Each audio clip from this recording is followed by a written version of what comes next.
বসিরহাটে তৃণমূল কংগ্রেসের বিশিষ্ট নেতা সুরজিৎ মিত্র সাংবাদিকদের মুখোমুখি হয়ে বলেন, আমরা আশাবাদী বিপুল ভোটে জয়ী হবে মাননীয় হাজী নুরুল সাহেব, কারণ তিনি মাটির মানুষ, বসিরহাটের মানুষের পাশে সুখ দুঃখের সাথী তিনি। আপনারা জানেন যে হাজী শেখ নুরুল ইসলাম সাহেব তিনি আমাদের তৃণমূল কংগ্রেসের প্রার্থী। এর আগেও নুরুল্লাহ এই বসিরহাট লোকসভায় এমপি ছিলেন তৃণমূলেরই। এখন বর্তমানে তিনি হারোয়ার বিধায়ক। আবার দল তাকে এই লোকসভাতে তৃণমূল কংগ্রেসের প্রার্থী করেছে। আমরা সবাই ওনার সাথে আছি। নুরুল্লাহ মানুষ হিসেবে মাটির মানুষ, মাটির সঙ্গে থাকেন। মানে যারা তৃণমূল কংগ্রেসকে পছন্দ করেন, যারা গরিব মানুষ, যারা খেটে খাওয়া মানুষ, যারা মেহনতি মানুষ, তারা প্রত্যেকেই নুরুল্লাহকে খুব অত্যন্ত ভালোবাসে। নুরুল্লাহ প্রত্যেকের সঙ্গে খুব ভালো ব্যবহার করেন, মানুষের সঙ্গে মিশতে পারেন এবং মানুষের কথা শোনেন। মানুষের কিভাবে ভালো হয় সেই ব্যাপারে তিনি সজাগ দৃষ্টি রাখেন। এর জন্য আমরা আশাবাদী যে আগের বারে যে ভোটে আমরা জিতেছিলাম তার থেকে বেশি ভোটে এবারে জিতব। কোথাও কি মানে বিজেপির সাথে তৃণমূলের ফাইট হবে বলে এরকম কোনো প্রভাব পড়বে বলে মনে হচ্ছে? বসিরহাট লোকসভায় কোনো ফাইটের ব্যাপারই নেই। তারপরে ওদের প্রার্থীটাই দেখুন না, ওদের প্রার্থী কোথায় কি। হাজী নুরুল যা প্রার্থী, তার সঙ্গে ওরা নিজেরাই অস্বস্তিতে মারপিট করে মরছে সব জায়গায়।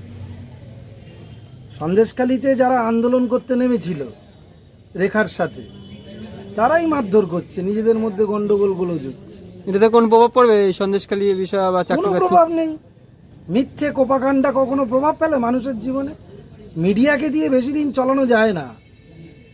মিডিয়াকে দিয়ে মিথ্যে প্রচার, ভুল প্রচার, মানুষকে ভুলভাবে পরিচালিত করা। গণতন্ত্রের চতুর্থ স্তম্ভ হচ্ছে সংবাদ মাধ্যম। আজকে সেই সংবাদ মাধ্যম গদি মিডিয়ায় পরিণত হয়েছে। সমস্ত নিউজ চ্যানেলকে কিনে নিয়েছে। তারপরেও বাংলাতে ওরা 10টা সিট আসন পেয়ে দেখাক, এত তো কেন্দ্রীয় সন্ত্রাস চলছে। আবার নাকি মোদি বলেছে 300 পার এবার। সেটা কোন জায়গায় হবে আমি জানি না। আমি বাংলার ছেলে, বাংলার দিয়ে বলছি।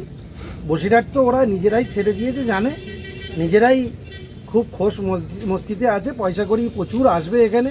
বিজেপির অর্থ ভাণ্ডার তো প্রচুর, ইলেকট্রন বললে তো প্রচুর টাকা তুলেছে।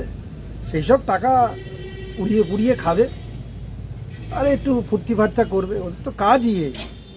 বেসিক্যালি মানুষকে ভুল বোঝানো, ধর্মকে সামনের সারিতে নিয়ে এসে ব্যবহার করা, আর মানুষকে কিভাবে মিথ্যা প্রতিশ্রুতি দিয়ে মানুষকে ধর্মকে সামনে রেখে ভুল বুঝিয়ে কিভাবে ভোট কায়দা করা যায়, পোলারাইজেশন করা যায়, দাঙ্গা বাঁধানো যায়, এইসব চিন্তাভাবনা ওদের মাথায়। দেশের কোনো উন্নতি নেই ওদের দিয়ে। মানে বলছে এগুলো তো কোনো প্রভাব পড়বে না আমাদের লোকসভায়? কোনো প্রভাব নেই, বরঞ্চ যা ভোটে জিততাম তার থেকে বেশি ভোটে জিতবো। শেষ একদম বিরোধীদের উদ্দেশ্যে কি বলবেন আর এলাকাবাসীর উদ্দেশ্যে কি বার্তা দেবেন? বিরোধী এবং যারা আমাদের বিরুদ্ধে ভোটে দাঁড়িয়েছেন তাদেরকেও স্বাগত। শুধু এটুকুনি বলবো, মানুষকে ভুল বোঝাবেন না, মিথ্যে কথা বলবেন না, আর দাঙ্গা বাঁধাবেন না। মানুষকে শান্তিতে ভোট দিতে দিন। মানুষ সুন্দরভাবে ভোট দিন। দেখবেন আমরা 4 লাখেরও বেশি ভোটে জিতছি। এবং এটা সময়ের অপেক্ষা বসিরহাট সিটটা। এবং ওরা নিজেরাও জানে যে ওরা জিততে পারবে না, যার জন্যে ওরা বিভিন্ন রকম এই বসিরহাটকে সামনে রেখে বা সন্দেশখালীকে, বেসিক্যালি সন্দেশখালী মানুষের কোনো উপকার হয়নি।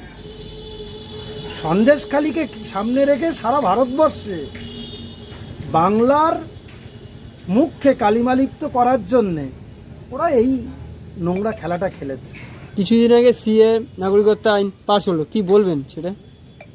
শুধু সিএ হলে, এনআরসি যদি না হয়, আমার দলীয় যিনি দায়িত্বে আছেন সর্বভারতীয় সাধারণ সম্পাদক আমার নেতা অভিষেক বন্দ্যোপাধ্যায় বলেছেন সাংবাদিকদের মুখোমুখি যে ওরা এইটা বলুক যে শুধু সিএ হবে, কে হবে, আমরা মেনে নেব। অভিষেক বন্দ্যোপাধ্যায় মেনে নেবেন বলেছে।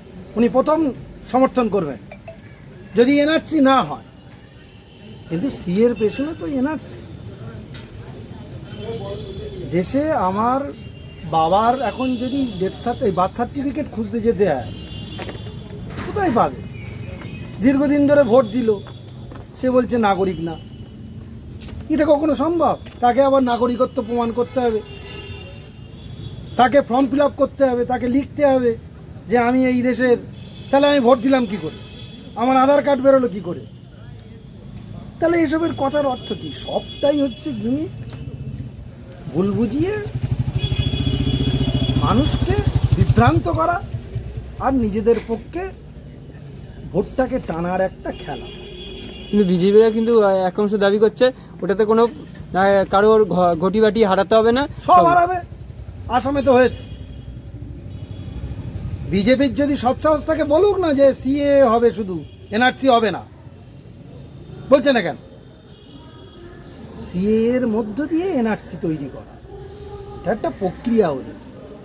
ভারতবর্ষ আমার মনে হয় আবার পরাধীন হয়ে যাবে। এবং আপনারা দেখবেন, মানে এটা আমার নিজস্ব বক্তব্য, আমি আপনাদের সামনে বলছি যে আপনারা দেখবেন ভারতবর্ষ হচ্ছে এই নির্বাচনের পর আর নির্বাচন হবে না। ওরা যেভাবে কেন্দ্রীয় সংস্থাগুলোকে দিয়ে নিজেদের পার্টির কাজে ব্যবহার করছে, প্রধানমন্ত্রীর পোস্টটাকে পার্টির পোস্টে পরিণত করেছে, যেভাবে করছে তাতে ভারতবর্ষে আগামী দিন প্রেসিডেন্সিয়াল রুল চলে আসবে সারা ভারতবর্ষের ক্ষেত্রে। কোথাও আর কোনো গণতন্ত্র থাকবে না। আবার ভারতবর্ষ পরাধীন। ইংরেজদের থেকেও খারাপ। ইংরেজরা 200 বছর রাজত্ব করেছিল, যা থিওরি অ্যাপ্লাই করেছিল এরাই সেই থিওরি অ্যাপ্লাই করছে, ধর্মকে সামনে রেখে। এতে কোনো মানুষের উপকার হচ্ছে না, হিন্দুদেরও উপকার হচ্ছে না। মুসলিমদের উপকার হবে কি হবে না সেটা তো পরের চ্যাপ্টার। কোনো হিন্দু বুকে হাত দিয়ে বলুক এরা আসাতে তার পরিবারের উন্নতি ঘটেছে, তার পরিবারের কোনো বেকার ছেলের চাকরি হয়েছে, রাম মন্দির হয়েছে। তো তা রাম মন্দিরের পরিবর্তে কোনো একটা বেকার ছেলের চাকরি হলো? তার পেটে কি ভাত গেল? সে কি ভালোভাবে কাজ পেল? নবরত্ন আউট হয়ে গেল, বিক্রি করে দিল। দেশের সমস্ত সম্পত্তি বিক্রি হয়ে যাচ্ছে, প্রাইভেটাইজেশন হচ্ছে, সব গুজরাটিতে দেখাচ্ছে। ভারতবর্ষে আর কোনো ব্যবসাদার নেই, সব গুজরাটে ব্যবসাদার। গুজরাটিটাই চালাবে, আর কেউ চালাবে না। এই জিনিস ভারতীয়রা না বুঝলে, বাঙালিরা যদি না বোঝে, বাঙালি আন্দোলনের পীঠস্থান বাংলা, সেই বাংলা নিশ্চিত এই 2024-এ কড়া জবাব দেবে। এবং 2021-এর যে রেজাল্ট, তার পুনরাবৃত্তি হবে। আমরা অনেক সিটে জিতবো, ওরা 10-এর মধ্যে বেঁধে দেবো ওদেরকে। 10টা সিটও পাবে না। 2 অঙ্কের সংখ্যাটা পেতে গেলে ওদেরকে 17টা পেয়েছিল, আগেবার 17টা পেয়েছিল। 17টা তো ছেড়ে দিন, 17 না 18টা পেয়েছিল। এলাকার মানুষের উদ্দেশ্যে কি বলবেন লাস্ট? এলাকার মানুষ শান্তিতে আছে, স্বস্তিতে আছে, ভালো আছে। এখনও ভোটের অনেক দেরি আছে। তো সেই জায়গায় দাঁড়িয়ে মানুষের কাছে যাব, দরবারে গিয়ে মমতা বন্দ্যোপাধ্যায়ের উন্নয়নের যে বার্তা, সেটা মানুষকে বলবো, বোঝাবো, চেষ্টা করব। ধর্মের যে পটি মানুষের চোখের ওপরে দিয়ে দেওয়া হয়েছে, সেটাকে সরিয়ে মানুষ যদি সঠিক বিচার করে, তাহলে মমতা বন্দ্যোপাধ্যায় ছাড়া তাদের কাছে আর কোনো পথ নেই। মমতা বন্দ্যোপাধ্যায় একমাত্র পথ মানুষের কাছে।